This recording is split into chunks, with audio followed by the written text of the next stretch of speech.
L'imprévu de ce spectacle avait rappelé sur mon visage les couleurs de la santé. J'étais en train de me traiter par l'étonnement et d'opérer ma guérison au moyen de cette nouvelle thérapeutique. D'ailleurs, la vivacité d'un air très dense me ranimait, en fournissant plus d'oxygène à mes poumons. On concevra sans peine qu'après un emprisonnement de 47 jours dans une étroite galerie, c'était une jouissance infinie d'aspirer cette brise chargée d'humides émanations salines. Aussi n'eus-je point à me repentir d'avoir quitté ma grotte obscure. Mon oncle, déjà fait à ces merveilles, ne s'étonnait plus. « Te sens-tu la force de te promener un peu ?» me demanda-t-il. « Oui, certes, répondis-je, et rien ne me sera plus agréable. » « Eh bien, prends mon bras, Axel, et suivons les sinuosités du rivage. » J'acceptai avec empressement et nous commençâmes à côtoyer cet océan nouveau. Sur la gauche, des rochers abrupts, grimpés les uns sur les autres, formaient un entassement titanesque d'un prodigieux effet. Sur leurs flancs se déroulaient d'innombrables cascades qui s'en allaient en nappes limpides et retentissantes. Quelques légères vapeurs, sautant d'un roc à l'autre, marquaient la place des sources chaudes et des ruisseaux coulaient doucement vers le bassin commun en cherchant dans les pentes l'occasion de murmurer plus agréablement. Parmi ces ruisseaux, je reconnus notre fidèle compagnon de route, le Hansbach, qui venait se perdre tranquillement dans la mer comme s'il n'eût jamais fait autre chose depuis le commencement du monde.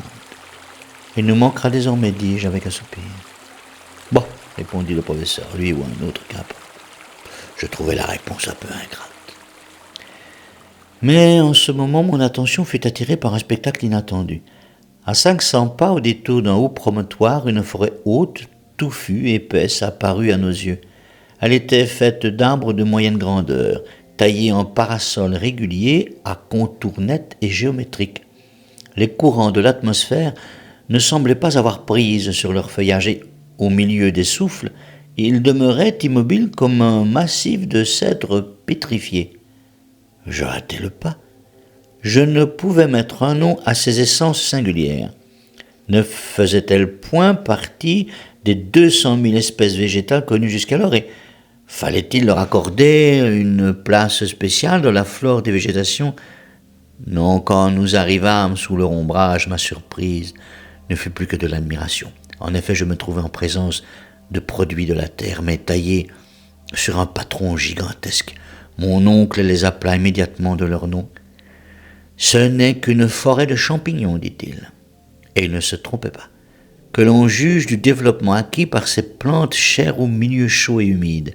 Je savais que le Lycoperdon giganteum atteint, suivant Bulliard, 8 à 9 pieds de circonférence, mais il s'agissait ici de champignons blancs hauts de 30 à 40 pieds, avec une calotte d'un diamètre égal. Ils étaient là par milliers.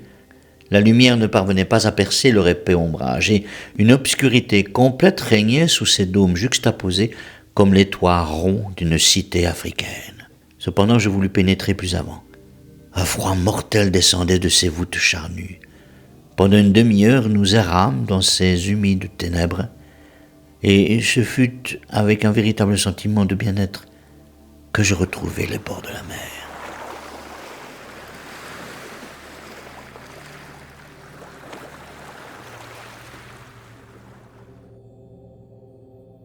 Notre texte est extrait du chapitre 30 du roman que Jules Verne fit paraître en 1864 sous le titre « Voyage au centre de la Terre ». C'est un roman qui prend place dans la série des voyages extraordinaires qui rendirent l'auteur célèbre dans le monde entier. On connaît tous De la Terre à la Lune, 20 000 lieues sous les mers, Le Tour du monde en 80 jours. Bref, cet auteur mort en 1905 écrivit près d'une centaine d'ouvrages, la plupart des romans d'aventure. Nous venons de citer les plus connus. Jules Verne s'est fait une réputation d'auteur d'anticipation, en ce sens qu'il composa des histoires qui faisaient intervenir de prodigieux progrès scientifiques. Ayant grandi au XIXe siècle, il avait assisté à la métamorphose du monde, sous l'effet des grandes inventions comme le train, les navires à vapeur, l'électricité, les premiers sous-marins, le télégraphe puis le téléphone, mais aussi les progrès médicaux et la théorie de l'évolution. Toutes ces grandes innovations se retrouvent dans ces romans et, parfois même, Jules Verne passe pour les avoir imaginées avant qu'elles n'existent réellement. ce qui n'est pas tout à fait exact. Parfois, son imagination se débarrasse de toute rigueur scientifique. Ainsi, son voyage vers la Lune, conçu en 1865, plus d'un siècle avant l'exploit des astronautes d'Apollo 11, se fait non par le moyen d'une fusée, mais à l'aide d'un obus tiré par un canon géant. Idée saugrenue même pour l'époque.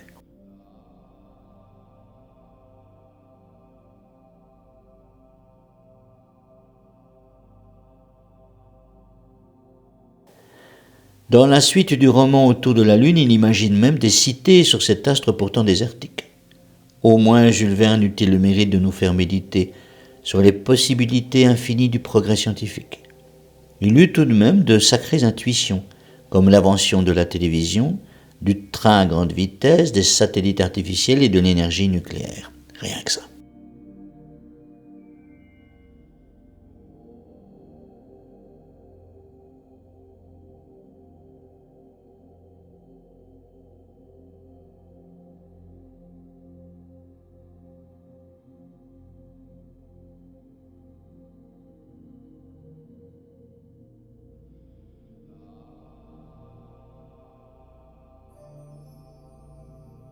Même fantaisie dénuée de tout sérieux scientifique dans le roman d'aventure que nous avons évoqué, Le voyage au centre de la Terre. Celui-ci nous fait vivre une exploration des entrailles de notre planète, une exploration tout à fait invraisemblable scientifiquement. Au moins les ingrédients du pur roman d'évasion se trouvent-ils ici rassemblés. Un professeur de géologie, Otto Lidenbrock, sur les indices laissés par un manuscrit ancien, pénètre dans le cratère d'un volcan en Islande, accompagné d'un guide local nommé Hans et de son neveu Axel, lequel est d'ailleurs le narrateur de notre histoire. Descendu dans les profondeurs de notre monde, à travers d'immenses galeries souterraines, il débouche sur une forêt de champignons géants, c'est notre extrait, au bord d'un océan préhistorique, lui-même habité par des dinosaures marins. Ils parviendront à revenir à la surface en empruntant la cheminée d'un volcan d'éruption, le Stromboli, au nord de la Sicile. Le roman est captivant car l'imagination de l'auteur, sans cesse au travail, ne connaît pas de limite et nous embarque pour une aventure haletante dont on se demande comment elle finira. On est clairement plongé ici dans un univers plus fantastique que scientifique, même si Jules Verne nous régale de considérations spéléologiques ou nous offre un petit résumé des connaissances paléontologiques de son époque.